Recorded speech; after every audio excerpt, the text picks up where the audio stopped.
ತೀರ್ಥ ಪ್ರಬಂಧ ಪ್ರವಚನ ಮಾಲಾದ 14ನೇ ಭಾಗ ಇವತ್ತು ನಾವು ನೋಡಬೇಕಾದದ್ದು. ಉತ್ತರ ಪ್ರಬಂಧವನ್ನ ಶ್ರವಣ ಮಾಡ್ತಿದ್ದೀವಿ. ಅದರ 14 ಪದ್ಯಗಳು ಈ ಹಿಂದೆ ಮುಕ್ತಾಯ ಕಂಡಿವೆ. 15ನೇ ಪದ್ಯ ಗಂಗಾ ನದಿಯ ಕುರಿತಾಗಿ ಇರುವಂತಹ ಕೆಲವಾರು ಸ್ತೋತ್ರಗಳು.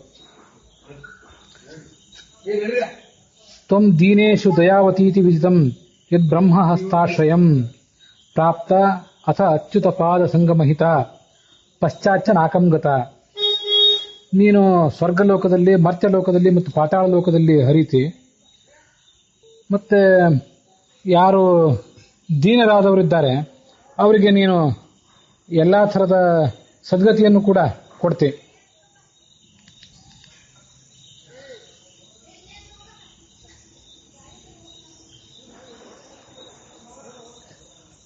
ಹಿಂದೆ ಆ ಚತುರ್ಮುಖ ಬ್ರಹ್ಮದೇವರ ಹಸ್ತದ ಆಶ್ರಯ ನಿನಗೆ ಸಿಕ್ಕಿತ್ತು.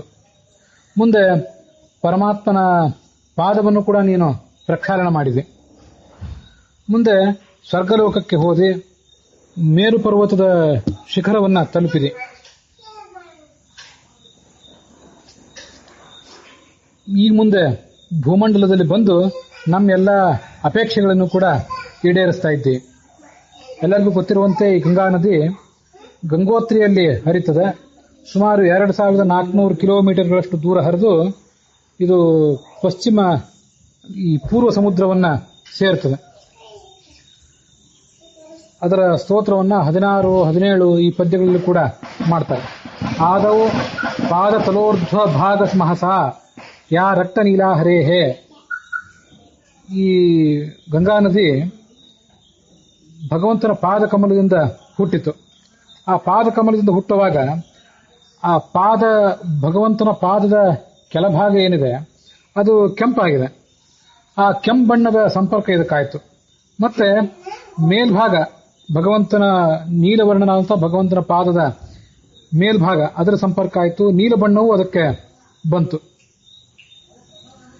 ಮತ್ತೆ ನಡುವೆ ಸ್ವರ್ಗಲೋಕದಲ್ಲಿ ಯಾವ ದೇವತಾ ಸ್ತ್ರೀಯರಿದ್ದಾರೆ ಅವರೆಲ್ಲ ನಿನ್ನೆ ಸ್ನಾನ ಮಾಡಲಿಕ್ಕೆ ಬಂದಾಗ ಅವರು ಶರೀರಕ್ಕೆ ಹಂಚಿಕೊಂಡಿರುವಂಥ ಕುಂಕುಮ, ಆ ಕುಂಕುಮದ ಕಾಂತಿಯಿಂದ ಕೆಂಬಣ್ಣ ಬಂದಿತು. ಅವರ ಕುಡಿನೋಟಗಳ ಕಾಂತಿಯಿಂದಾಗಿ ನೀಲ ಬಣ್ಣ ಬಂದಿತು. ಮುಂದೆ ಕೊನೆಯದಾಗಿ ರುದ್ರನ ಜಟಾಜೂಟಗಳಲ್ಲಿ ನೀನು ಆಶ್ರಿತರಾಗಿದ್ದೆ. ಆ ರುದ್ರನ ಜಟಾಜೂಟ ಕಪ್ಪು ಬಣ್ಣದ್ದಿರ್ತದೆ. ಆ ಕಪ್ಪು ಬಣ್ಣದ ಸಂಪರ್ಕ ಬಂತು. ಮುಂದೆ ಆ ರುದ್ರನ ಕಂಠದಲ್ಲಿ, ಆತನ ಶರೀರದಲ್ಲಿ ಅನೇಕ ಸರ್ಪಗಳಿರ್ತವೆ. ಆ ಸರ್ಪಗಳ ಮಣಿಗಳೇನಿರ್ತವೆ, ಮಣಿಗಳ ಕಾಂತಿಯಿಂದಾಗಿ ಕೆಂಬಣ್ಣ ಕೂಡ ಬಂದಿತು. ಹೀಗೆ ಸರಸ್ವತಿ ನದಿಯ, ಯಮುನಾ ನದಿಯ ಮತ್ತು ಗಂಗಾ ನದಿಯ 3 ನದಿಗಳ ಸಂಗಮ ಏನಾಗ್ತದೆ, ಆ ಸಂಗಮದಲ್ಲಿ ಮಾತ್ರ ಅಲ್ಲ, ಮೊದಲಿಂದಲೂ ಕೂಡ ಕಪ್ಪು ಬಣ್ಣ, ಕೆಂಬಣ್ಣ ಇತ್ಯಾದಿ ಮಿಶ್ರ ಬಣ್ಣಗಳು ನಿನ್ನಲ್ಲಿ ಇದ್ದವೇ ಇದ್ದವು. ಅಜ್ಞಾನಾದ್ಯದಿ ಸಜ್ಜನೇಶು ರಚಿತ ದ್ರೋಹಾನ್ಮಯ ಸ್ವರ್ಧುನಿ. ನೀನು ನನ್ನನ್ನು ತಿರಸ್ಕಾರ ಮಾಡ್ತಾ ಇದ್ದೀನಿ, ನನ್ನನ್ನು ಕಾಪಾಡ್ತಿಲ್ಲ. ಯಾಕೆ ಅಂತಂದ್ರೆ, ನಿನಗೆ ನನ್ನಲ್ಲಿ ಯಾವ ಕಾರಣಕ್ಕಾಗಿ ತಿರಸ್ಕಾರ?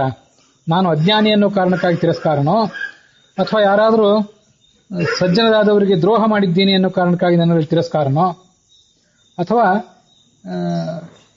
ಯಾವುದಾದ್ರೂ ದೋಷಾರೋಪಣೆ ಯಾರಲ್ಲಾದ್ರೂ ಮಾಡಿದ್ದೇನೆ, ಯಾರನ್ನ ನಿಂದನೆ ಮಾಡಬಾರ್ದಿತ್ತೋ ಅವರನ್ನ ನಿಂದನೆ ಮಾಡಿದ್ದೀನಿ ಅನ್ನೋ ಕಾರಣಕ್ಕಾಗಿ ಅವರಲ್ಲಿ ತಿರಸ್ಕಾರನೋ? ಈ ಎಲ್ಲ ದೋಷಗಳು ನನ್ನಲ್ಲಿವೆ ಅನ್ನೋ ಕಾರಣಕ್ಕಾಗಿ ನೀನು ನನ್ನನ್ನು ತಿರಸ್ಕಾರ ಮಾಡಿದ್ದು ಹೌದಾದ್ರೆ, ಹಿಂದೆ ಅನೇಕ ಜನರನ್ನ, ಇಂಥದೇ ದೋಷವುಳ್ಳವರನ್ನ ನೀನು ಕೂಡ ಉದ್ಧಾರ ಮಾಡಿದ್ಯಲ್ಲ. ಯಾಕೆಂದ್ರೆ ಕಪಿಲ ರೂಪಿಯಾದ ಭಗವಂತನಿಗೆ ದ್ರೋಹ ಮಾಡಿದವರು ಈ ಸಗರನ ಮಕ್ಕಳು.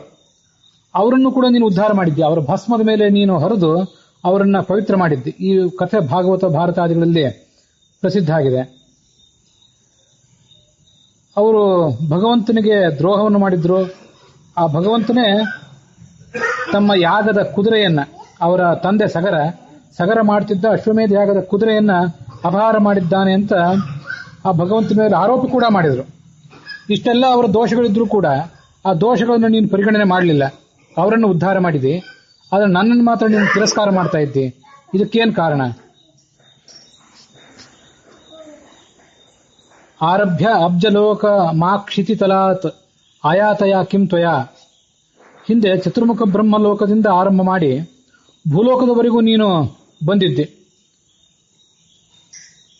ಇವತ್ತು ಅಷ್ಟು ದೂರದಿಂದ ಬಂದಂಥ ನೀನು ನನ್ನ ಮನಸ್ಸಿನಲ್ಲಿ ಯಾಕೆ ಆಶ್ರಯ ಮಾಡ್ಕೊಳ್ತಿಲ್ಲ? ನನ್ನ ಮನಸ್ಸನ್ನು ನೀನೇ ಕಾಪಾಡ್ತಿಲ್ಲ. ನನ್ನ ಮನಸ್ಸಿನಲ್ಲಿ ನೀನು ನೆಲೆ ನಿಂತು ನನಗೆ ನೀನು ರಕ್ಷಣೆ ಕೊಡಬೇಕಿತ್ತು. ನನ್ನ ಮನಸ್ಸು ನಿನಗೆ ಬಹಳ ದೂರ ಏನಲ್ಲ, ಯಾಕೆಂದ್ರೆ ನೀನು ಬ್ರಹ್ಮಲೋಕದಿಂದ ಬಂದವಳು. ನನ್ನ ಮನಸ್ಸು ತುಂಬಾ ಸಣ್ಣದು, ಮತ್ತೆ ಅನೇಕ ತರದ ಪಾಪಗಳನ್ನು ಮಾಡಿದೆ ಅಂತ ನೀನೇನಾದರೂ ನನ್ನ ದೂರ ಇಟ್ಟಿದ್ದೀಯಾ? ನೀನು ದೊಡ್ಡ ದೊಡ್ಡ ಪರ್ವತಗಳನ್ನೆಲ್ಲ ಸೀಳಿಕೊಂಡು ಈ ಭೂಲೋಕಕ್ಕೆ ಬಂದವಳು. ಇಂತಹ ಅಸಾಧ್ಯವಾದ ಕೆಲಸಗಳನ್ನು ಮಾಡಿರುವಂತಹ ನಿನಗೆ ನನ್ನ ಪಾಪಗಳನ್ನು ಪರಿಹಾರ ಮಾಡುವುದಾಗಲಿ, ನನ್ನ ಮನಸ್ಸು ಸಣ್ಣದಿದ್ದರೂ ಕೂಡ ಅಲ್ಲಿ ಬಂದು ನೆಲೆಸುವುದಾಗಲಿ ಕಷ್ಟದ ಸಂಗತಿ ಅಲ್ಲ. ಅಸ್ಥಿ ಸ್ಪರ್ಶನ ಮಾತ್ರತಃ ಕಿಮುತ್ತವ ಶ್ರೇಯಃಪ್ರದತ್ವಂ ಗತಂ.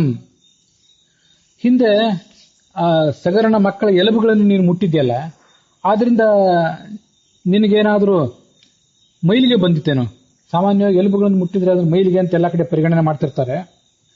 ಹಾಗೆ ಆ ಸಗರನ ಮಕ್ಕಳ ಎಲುಬುಗಳ ಮೇಲೆ ಸಂಚಾರ ಮಾಡಿದ್ದರಿಂದ ನಿನಗೆ ಇನ್ನೊಬ್ಬರನ್ನ ಪವಿತ್ರ ಮಾಡುವಂತ ಶಕ್ತಿ ಏನಾದರೂ ಹೋಯ್ತೋ ಹೇಗೆ? ಈ ಭಗವಂತನ ನಗರ ಬಹಳ ವಿಸ್ತಾರವಾಗಿದೆ. ಅದರ ಆ ವೈಕುಂಠದ ದಾರಿಯೂ ಕೂಡ ಬಹಳ ಸಂಕಟದಿಂದ ಕೂಡಿದ್ದು. ಅಲ್ಲಿಂದೆಲ್ಲ ನೀನು ಹಾದು ಬಂದಿದ್ದೆ. ನಾನು ಆ ಭಗವಂತನ ಭಕ್ತ ಅಲ್ಲವೇನು? ನನ್ನನ್ನು ಯಾವ ಕಾರಣದಿಂದಾಗಿ ನೀನು ದೂರ ಇಟ್ಟಿದ್ದೆ?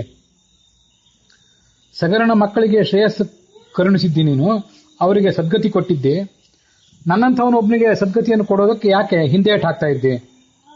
ವಿಶಾಲವಾದಂತಹ ವೈಕುಂಠ ಲೋಕದಲ್ಲಿ ನನ್ನಂಥ ಒಬ್ಬ ಸಾಮಾನ್ಯ ಮನುಷ್ಯನಿಗೆ ಸ್ಥಳ ಇಲ್ಲದಂತಾಯ್ತೇನೋ? ವೈಕುಂಠ ಲೋಕದಲ್ಲಿ ಅನೇಕ ವಿಘ್ನಗಳು ಬರ್ತಿರಬಹುದು, ಆದರೆ ಆ ಅನೇಕ ವಿಘ್ನಗಳನ್ನೆಲ್ಲ ಪರಿಹಾರ ಮಾಡುವಂತ ಶಕ್ತಿ ನಿನಗಿದೆ. ನನಗೂ ಕೂಡ ಆ ಎಲ್ಲ ವಿಘ್ನಗಳನ್ನು ಪರಿಹಾರ ಮಾಡಿ ನನ್ನನ್ನು ನೀನು ಕರ್ಕೊಂಡು ಹೋಗಬೇಕಿತ್ತು. ನಾನು ಕೂಡ ಅನೇಕ ಸತ್ಕಾರ್ಯಗಳನ್ನು ಮಾಡಿದಂಥ ಸಜ್ಜನದ ಮನೆಯಲ್ಲಿ ಹುಟ್ಟಿ ಬಂದವನು. ಈ ಎಲ್ಲ ಕಾರಣಗಳನ್ನು ಗಮನಿಸಿ ನೀನು ನನ್ನನ್ನು ಉದ್ಧಾರ ಮಾಡಬೇಕು.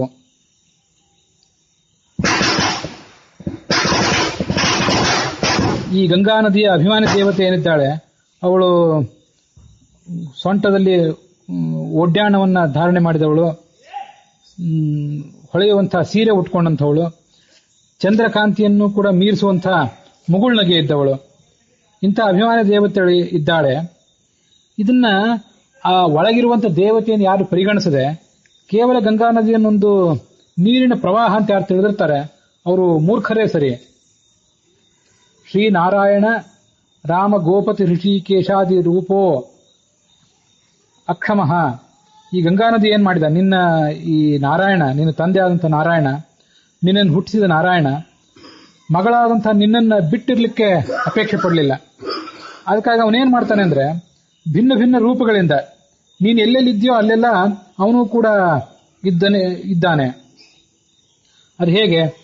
ಮೊದಲು ಬದರಿಕಾಶ್ರಮದಲ್ಲಿ ನೀನು ಅಲಕನಂದ ಅನ್ನೋ ಹೆಸರಿನಿಂದ ಹುಟ್ಟಿತಿ, ಅಲ್ಲಿ ನಾರಾಯಣ ರೂಪದಿಂದ ಇದ್ದಾನೆ. ಪ್ರಯಾಗದಲ್ಲಿ ನೀನಿದ್ಯಾ, ಅಲ್ಲಿ ರಾಮ ಅನ್ನೋ ರೂಪದಿಂದ, ಮಾಧವ ರೂಪದಿಂದ ಇದ್ದಾನೆ.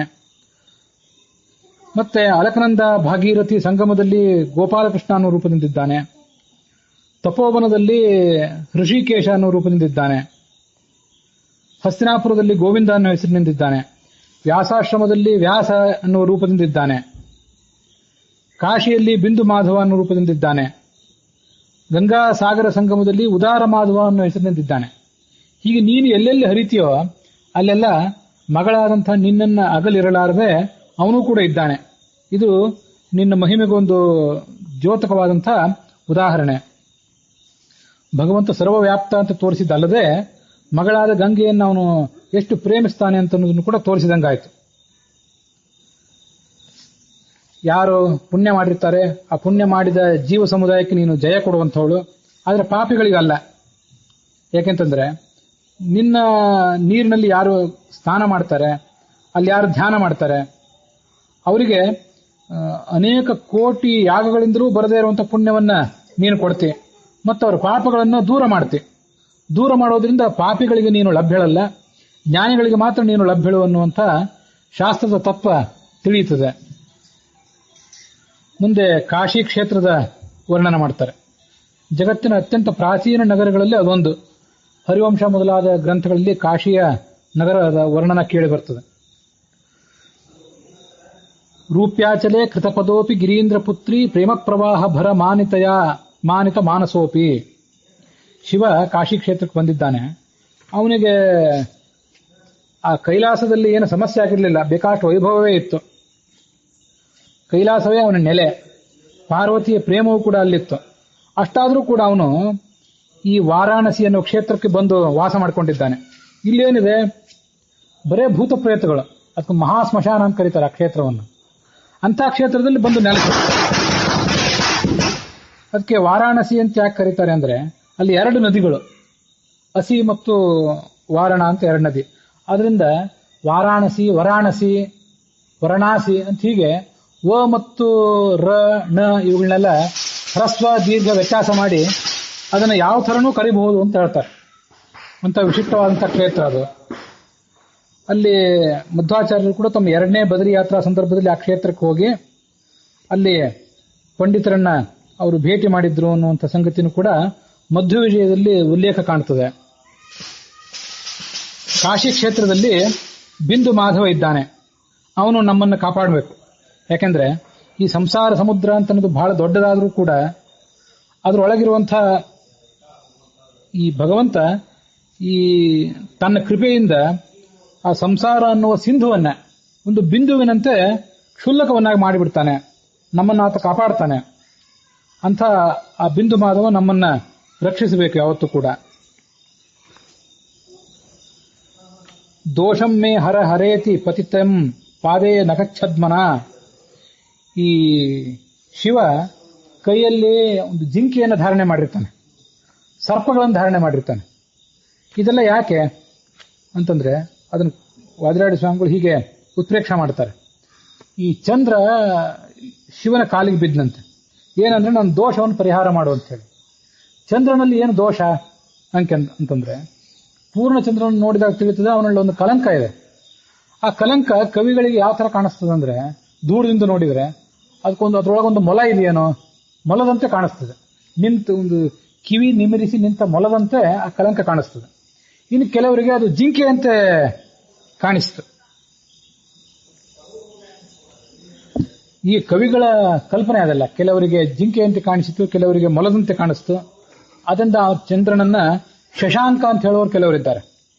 ಆ ಪೂರ್ಣ ಚಂದ್ರನಿಗೆ ಒಂದು ಸಂಕಟ, ನಾನೆಷ್ಟು ಸುಂದರ ಆಗಿದ್ರೂ ಕೂಡ ಈ ಒಂದು ಕಲಂಕವನ್ನು ಯಾರು ಪರಿಹಾರ ಮಾಡಬೇಕಿದೆ, ಅದಕ್ಕಾಗಿ ನೀನೇ ಪರಿಹಾರ ಮಾಡುವಂತ ಚಂದ್ರ ಈಶ್ವರನ ಕಾಲಿಗೆ ಬಿದ್ದ. ಈಶ್ವರ ಏನ್ ಮಾಡಿದ, ಅವನೊಳಗಿರುವಂತಹ ಜಿಂಕೆಯನ್ನು ಹೊರ ತೆಗೆದು ತನ್ನ ಕೈಯಲ್ಲಿ ಧಾರಣೆ ಮಾಡಿಬಿಟ್ಟ. ಮತ್ತೆ ನಿನ್ನ ದೋಷವನ್ನು ನಾನು ಪರಿಹಾರ ಮಾಡಿದ್ದೇನೆ, ಇದಕ್ಕೆ ನೀನೇನು ಸಂಶಯ ಪಡಬೇಕಾಗಿಲ್ಲ, ಬೇಕಾದ್ರೆ ಆಣೆ ಮಾಡಿ ಹೇಳ್ತೇನೆ ಅಂತ ಹೇಳಿದ್ನಂತೆ. ಹೇಗೆ ಅದನ್ನು ಮಾಡಿ ಹೇಳ್ತಾನೆ ಅಂತಂದ್ರೆ, ಗಂಗಾ ತೀರ ನಿವಾಸತಃ ಶುಚಿತಮಂ ಕುರ್ವನ್ ಇವ ಈಶ್ವರ ಸಂಗಾತ್ ತತ್ಪ್ರಥೆಯನ್ನಿವ. ಆ ಹಾವನ್ನ ಮುಟ್ಟಿ ಅದನ್ನು ತೋರಿಸಿಕೊಡ್ತಾ ಇದ್ದಾನೆ. ಏನಾದ್ರೂ ಬೇಕಾದ್ರೆ ಮುಟ್ಟು ಅಂತ ಹೇಳಿದ್ರೆ ಮುಟ್ತೇನೆ ನೋಡು, ನನ್ನ ಮಾತು ಸತ್ಯ ಅಂತ ನಾವು ಜಗತ್ತಿನಲ್ಲಿ ಕೆಲವು ಸರಿ ಅವ್ರಿವ್ರಿಗೆ ಸವಾಲು ಹಾಕ್ತಿರ್ತೇವೆ, ಅಥವಾ ಅವ್ರು ನಮಗೆ ಸವಾಲು ಹಾಕ್ತಿರ್ತಾರೆ. ಇವನು ಆ ಚಂದ್ರನನ್ನ ಗಂಗೆಯಂತೆ ಪವಿತ್ರನನ್ನಾಗಿ ಮಾಡಿದ ಶಿವ. ಮತ್ತೆ ಹಾವನ್ನು ಮುಟ್ಟಿ ಅದಕ್ಕೆ ಬೇಕಾದಂಥ ಪ್ರತಿಜ್ಞೆಯನ್ನು ಕೂಡ ಮಾಡುವಂತೆ ಕಾಣಿಸ್ತಿದ್ದಾನೆ. ಅಂಥ ಮೃತ್ಯುಂಜಯ ನಮ್ಮನ್ನ ಕಾಪಾಡಬೇಕು. ಈ ಶಿವನ ಮಹಿಮೆ ಎಂಥದ್ದು. ಅವತ್ತು ಗಂಗಾಧರ ಅವನು ತಲೆಯ ಮೇಲೆ ವಿಷ್ಣು ಪಾದೋದಕವನ್ನು ಧಾರಣೆ ಮಾಡಿದ್ದಾನೆ, ಹಣೆಯಲ್ಲಿ ಭಗವಂತನ ಪಾದಧೂಳಿಯನ್ನು ಧಾರಣೆ ಮಾಡಿದ್ದಾನೆ, ಕಿವಿಯಿಂದ ಆ ಭಗವಂತನ ಕಥೆಯನ್ನು ಕೇಳ್ತಾ ಇದ್ದಾನೆ, ಬಾಯಿಯಿಂದ ಹರಿನಾಮವನ್ನು ಯಾವತ್ತೂ ಕೂಡ ನುಡಿತಾ ಇರ್ತಾನೆ, ಭಗವಂತನನ್ನು ಹೃದಯದಲ್ಲಿ ಹೊತ್ತಿರ್ತಾನೆ, ಭಗವಂತನ ನೈವೇದ್ಯವನ್ನೇ ಭೋಜನ ಕೂಡ ಮಾಡ್ತಾನೆ, ಮತ್ತೆ ವ್ಯಾಘ್ರಾಜನದ ಮೇಲೆ ಕೂತು ದಿಗಂಬರನಾಗಿ ತಪಸ್ಸು ಮಾಡ್ತಾ ಇರ್ತಾನೆ. ಸಂಚಾರ ಮಾಡುವಾಗ ಎಲ್ಲೆಲ್ಲಿ ಭಗವಂತನ ಕ್ಷೇತ್ರಗಳಿದೆ ಅಲ್ಲೆಲ್ಲ ಸಂಚಾರ ಮಾಡ್ತಾನೆ. ಈತ ಈ ಮೂಲಕ ತಾನೊಬ್ಬ ಭಗವಂತನ ಭಕ್ತ ಅನ್ನೋದನ್ನ ಸ್ಪಷ್ಟವಾಗಿ ತೋರಿಸ್ಕೊತಾ ಇದ್ದಾನೆ. ಅಲ್ಲಿಗೆ ಈ ಉತ್ತರ ಪ್ರಬಂಧದ 26ನೇ ಪದ್ಯ ಮುಕ್ತಾಯ ಕಂಡಿದೆ. ಇವತ್ತಿನ ಈ ಭಾಗನೂ ಕೂಡ ಮುಕ್ತಾಯ ಕಂಡಿದೆ.